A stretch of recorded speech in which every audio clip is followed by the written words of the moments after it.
Hello students, welcome back to my channel. कैसे हो आप सब? उम्मीद करती हूँ बेटा सभी अच्छे होंगे और अपना ख्याल भी रख रहे होंगे।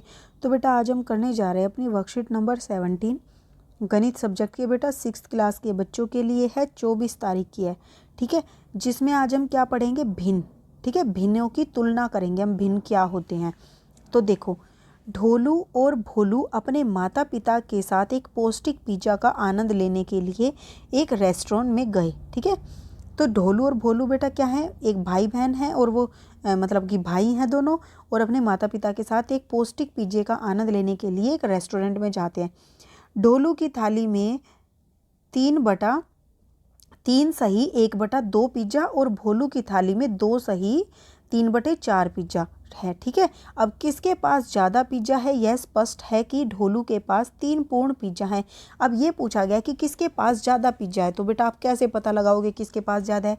तो यहाँ से एक बात तो स्पष्ट है कि ढोलू के पास 3 पूरे पिज्जा हैं। तो देखो बेटा, हमने लास्ट वर्कशीट में पढ़ा था, जो आगे होती है संख्या वो पूर्ण होती है, तो ये तो पूर्ण है उसके पास, फिर और उससे ज़्यादा है। और भोलू के पास 3 पूर्ण पिज्जा से कम है। यानी कि देखो, ढोलू के पास 3 तो है ही पूर्ण पिज्जा, लेकिन उससे कुछ ज़्यादा मतलब कि और भी है। और ढोलू जो भोलू है, भोलू के पास 3 भी नहीं है, 3 से कम है, 2 है, ठीक है। तो क्या कहोगे? 3 पूर्ण पिज्जा भी नहीं है, अतः ढोलू की प्लेट में पिज्जा ज़्यादा है। तो इससे हमें क्या पता चला कि ढोलू की प्लेट में ज़्यादा है। अब इसको आकृति से कैसे दर्शाएंगे? आकृति में दर्शाई गई भिन्न देखो बेटा, 1/2, 1/3, 1/4 और 1/5 पर विचार करो।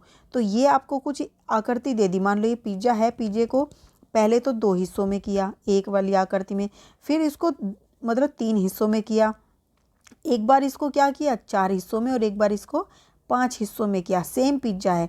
तो देखो अब यहाँ से आकृति से क्या स्पष्ट है, कौन सा ज़्यादा है बेटा? देखो, ये वाला हिस्सा ज़्यादा है इन सब से, है ना। और यहाँ देखो, इससे ये वाला ज़्यादा है, और इस वाले से ये वाला ज़्यादा है, इस वाले से ये वाला ज़्यादा है। तो कौन सा बड़ा हुआ? 1/2 हिस्सा जो है इन तीनों से बड़ा है, ठीक है। फिर इससे बड़ा कौन है? 1/3 है इन दोनों से। फिर 1/4 इससे बड़ा है, तो हम इसको क्या नाम है, घटते क्रम में लिख दिया कि सबसे पहले बड़ा ये है, फिर उससे कम ये है, फिर उससे कम ये, और सबसे कम ये है। तो अब हम यहाँ से पता लगा सकते हैं कि 3/4 और क्या नाम है 1/2 में कौन ज़्यादा है, ठीक है। लेकिन यहाँ पे देखो क्या है, यहाँ पे तो 3/4 दिया हुआ है और ऊपर दे रखा है 1/2। तो अब कैसे पहचानोगे? ये तो तुम्हें पता चल गया था कि इनमें 1/2 बड़ा है। तो देखो इसको कैसे करेंगे हम, इसी के लिए आज पढ़ने वाले हैं। समान भिन्नों की तुलना कैसे करते हैं और असमान भिन्नों की तुलना कैसे करते हैं। तो देखो, समान भिन्न कौन सी होती है? समान हर वाली भिन्न होती हैं समान भिन्न, ठीक है। आइए 2 समान भिन्नों यानी कि 3/7 और 5/7 की तुलना करें। आकृति से स्पष्ट करो। देखो आप क्या करोगे, एक आपने कोई भी ऑब्जेक्ट ले लिया, वस्तु ले ली, उसके 7 हिस्से कर दिए, ठीक है, क्योंकि दोनों के हर क्या है, समान है 7, तो 7 हिस्से कर दिए। अब उस 7 हिस्सों में से 3 हिस्सों को क्या करना है? छायांकित करना है पहले वाले में, फिर दूसरे वाले में 5 को करना है। अब यहाँ से देखो कौन सा हिस्सा छायांकित वाला सबसे अधिक है? देख, ये वाला है, 5 वाला, ठीक है। तो क्या हुआ, आकृति से क्या स्पष्ट हुआ? ये वाला इससे बड़ा है 3/7 से, तो इसकी तरफ मुंह को ओपन कर दिया, ठीक है। ओपन मुंह किसकी तरफ होता है? जिसका अधिक होता है, ठीक है। अब असमान भिन्नों में क्या होगा बेटा? असमान भिन्न दिए हो 2/3, 3/4, तो दोनों ही क्या है? भिन्न भिन्न है। अब क्या करोगे, दो आकृति बनाओगे, ठीक है। एक बार उसके 3 हिस्से किए और एक बार उसके 4 हिस्से किए, ठीक है। तो 3 हिस्से किए तो ये हुआ 2/3, 3 हिस्से किए और उसमें से 2 को छायांकित किया, 4 हिस्से किए, 3 को छायांकित किया। अब इनमें से कौन सा छायांकित वाला भाग अधिक है? तो यहाँ पे देखो, इतना, ये इससे इतना अधिक है, ये वाला हिस्सा इसका अधिक है, इतना छायांकित ज़्यादा है इससे, तो ये 3/4 ज़्यादा हो गया, ठीक है। तो इसलिए इसकी तरफ मुंह ओपन कर दिया। तो अगर आपको कन्फ्यूजन होती है, पता नहीं लगा पाते, तो आप क्या करोगे, एक आकृति को 2 बार बनाओगे और दोनों में एक बार क्या करोगे, जितने नीचे दिए गए हैं उतने का क्या करोगे, इसको उतने भाग उसके कर दोगे और उसमें से छायांकित करोगे। लेकिन ये ध्यान रखना, ये चीज़ें इसकी बराबर होनी चाहिए, ठीक है। हिस्से तुम कितने भी कर दो, लेकिन जो ये एरिया है वो बराबर होना चाहिए, सेम, ओके। अब हम तुल्य भिन्न ज्ञात करके भी भिन्नों की तुलना कर सकते हैं। अब बेटा देखो, तुल्य भिन्न से भी हम ज्ञात कर सकते हैं कि भिन्न कौन सा अधिक है। आइए हम भिन्न 2/3 और 3/4 के तुल्य भिन्न ज्ञात करते हैं।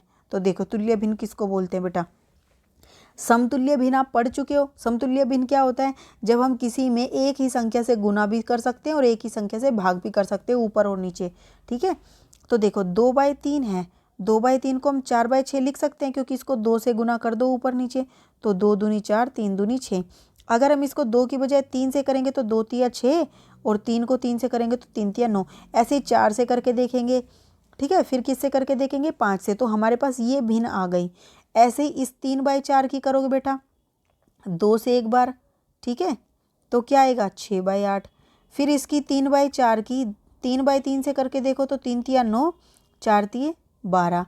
फिर ऐसे ही 3/4 की करोगे 4 से, तो 3 चौक 12 और 4 चौक 16। तो ये आ गए हमारे भिन्न, ठीक है। अब बेटा क्या करना है, इसमें 2/3 और 3/4 में समान हर वाली तुल्य भिन्न क्या है, तो देखो अब इनमें समान हर वाली कौन कौन सी भिन्न है, 12। तो इन दोनों, यही दोनों भिन्न 12 आई हैं, तो अब इन दोनों को ले लोगे, ठीक है। तो अब इन दोनों में देखो कौन सी भिन्न, मतलब हर नीचे का समान है, तो जो ऊपर वाली संख्या अधिक होगी वही वाली भिन्न क्या होगी, बड़ी होगी। तो 9 बड़ा है 8 से, तो इसका मतलब ये वाली जो है बड़ी हो गई भिन्न, ठीक है।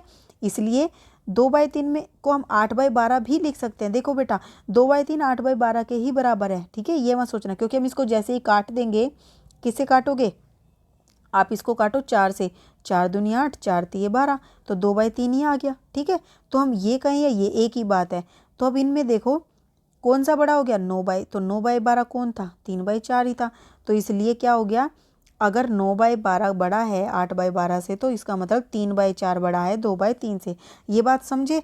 हमने क्या किया, सबसे पहले इसके तुल्य भिन्न निकाले और उतने भिन्न निकाले कि हमें नीचे वाली संख्या इन दोनों की बराबर मिल जाए, ठीक है। तो 12 मिल गई, यहाँ भी 12। अब इन दोनों में कंपैरिजन करेंगे, ऊपर वाली संख्या कौन सी बड़ी है, 9, तो इसलिए देखो ये बड़ी है, इस वाले की बड़ी है, तो इसका मतलब ये वाला भिन्न इस वाले से बड़ा होगा, ठीक है। अब इसकी प्रैक्टिस करते हैं बेटा, देखो आओ करें। आकृति का प्रयोग करते हुए निम्नलिखित भिन्नों की तुलना कीजिए। तो देखो बेटा आपको आकृति बनानी है, ठीक है। सबसे पहले क्या करोगे, 1/3, 3/5 दिया है, 1/5 दिया है, तो आपको क्या करना है, एक कोई भी इस तरीके से आकृति बना लेनी है, 2 आपको एक सीधी सीधी बनानी है और उसके 5 हिस्से करने हैं, ठीक है। 2 3 4 और एक 5, 1 2 3 4 और एक 5। अब पहली वाली में 3 हिस्सों को छायांकित करना है, तो अब इस तरीके से छायांकित कर दो, ठीक है। अब उससे नेक्स्ट वाली में 1 को करना है, तो देखो इनमें से कौन से का भाग ज़्यादा है छायांकित, इस वाले का, तो 3/5 जो है बड़ी हो गई 1/5 से। आप ऐसे भी पता लगा सकते थे, नीचे के भिन्न समान है तो ऊपर वाली संख्या 3 ही बड़ी है 1 से, तो ये बड़ा हो गया, ठीक है। 5/7 और 3/7 में देखो ऐसे 2 आकर, क्योंकि आकृति से बोला है तो इसलिए हम आकृति से बताएंगे। 1 2 3 4 5 6 7, 1 2 3 4 5 6 1 7। अब देखो 5 करने, पहले वाले में 5, ठीक है, दूसरे वाले में 3, तो देखो कौन सा बड़ा है बेटा, जिसके ज़्यादा छायांकित भाग है, तो 5/7 जो है बड़ा है, इसलिए इसकी तरफ मुंह ओपन कर देंगे 3/7 से, ठीक है। अब नेक्स्ट क्या है बेटा, देखो तुल्य भिन्न का प्रयोग करते हुए निम्नलिखित भिन्नों की तुलना कीजिए। तो तुल्य भिन्न का प्रयोग करो, तो आप क्या करोगे, सबसे पहले बेटा ये क्वेश्चन लिखोगे, ठीक है। फिर इसके बाद क्या करोगे, तुल्य भिन्न निकालोगे, ठीक है, तुल्य भिन्न, ठीक है, किसकी, 5/6 की। क्या होगी बेटा 5/6 की, इसको 2 से गुना करो, 5 दूनी 10, 6 दूनी 12। फिर इसको 3 से करो, 5 तिये 15 और 6 तिये 18। फिर इसकी करो बेटा 4 से, तो 5 चौक 20, 6 चौक 24, ठीक है। बस इतने ही निकालते हैं। अब आगे तुल्य भिन्न निकालेंगे किसकी बेटा, 1/4 की। तो 1/4 की निकालो, इसको 2 से करोगे तो 2, नीचे से करोगे तो 8, फिर 3 से करो 3, नीचे से करोगे तो 3 चौक 12, ठीक है। फिर करो, वैसे करने की ज़रूरत नहीं है, हमें मिल गया ये, ठीक है, लेकिन फिर भी कर देते हैं। 2 से कर दी, 3 से कर दी, 4 से करो 4 और 4 चौक 16। तो ये वाले जो बेटा भिन्न हैं ये क्या है, इनके हर समान है। तो अब देखो यहाँ इन दोनों की तुलना करो आपस में, तो क्या नाम है, यहाँ पे लिखोगे 5/6 बराबर है 10/12 के, ठीक है। और यहाँ से 1/4 बराबर है 3/12 के। और अब लिखोगे क्योंकि क्या है 10/12 में कौन बड़ा है बेटा, 10/12 बड़ा है 3/12 से, क्योंकि देखो 10 बड़ा है 3 से, 12 तो एक जैसे ही है, तो इसीलिए क्या हो जाएगा 5/6 बड़ा है 1/4 से, क्योंकि 10/12 इसमें ही था तो ये बड़ा हो जाएगा 1/4 से, क्योंकि ये बड़ा था इससे। ठीक है, तो इस तरीके से आप लिख दोगे। अब नेक्स्ट वाला करें। नेक्स्ट वाला देखो, सेम टू सेम क्या करोगे, तुल्य भिन्न लिखोगे, तुल्य भिन्न 2/3 के। ठीक है, 2/3 के निकालो तो 2 दूनी 4, 3 दूनी 6, 3 दूनी 6, 3 तिया 9, 4 दूनी 8, 4 तिये 12। ऊपर नीचे गुना कर रही हूँ मैं सेम अक्षर से, पहले 1 से, फिर 2 से, फिर 3 से। ठीक है, पहले 2 से, फिर 3 से, फिर 4 से। अब बेटा तुल्य भिन्न किसके, 3/5 के। तो देखो 3 दूनी 6 और 5 दूनी 10, फिर 3 तिया 9, 3 पंजे 15।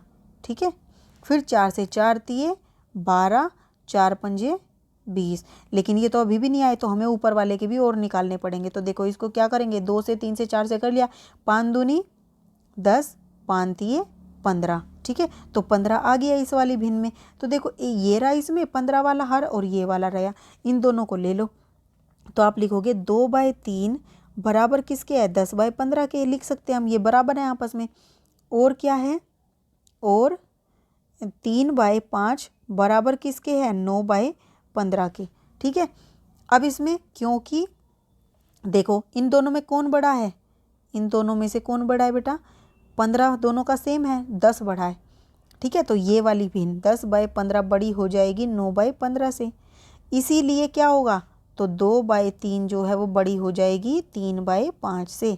ठीक है, ये आपका आंसर हो गया। इस तरीके से करना। उम्मीद करती हूँ बेटा आपको अच्छे से समझ आ गया होगा। फिर भी कोई डाउट हो तो कमेंट बॉक्स में पूछ लेना। इस वीडियो में इतना ही बेटा, अपना नेक्स्ट टॉपिक हम अपनी नेक्स्ट वीडियो में करेंगे। तब तक के लिए ऐसे हंसते रहिए, मुस्कुराते रहिए, पढ़ते रहिए और आगे बढ़ते रहिए। Thank you.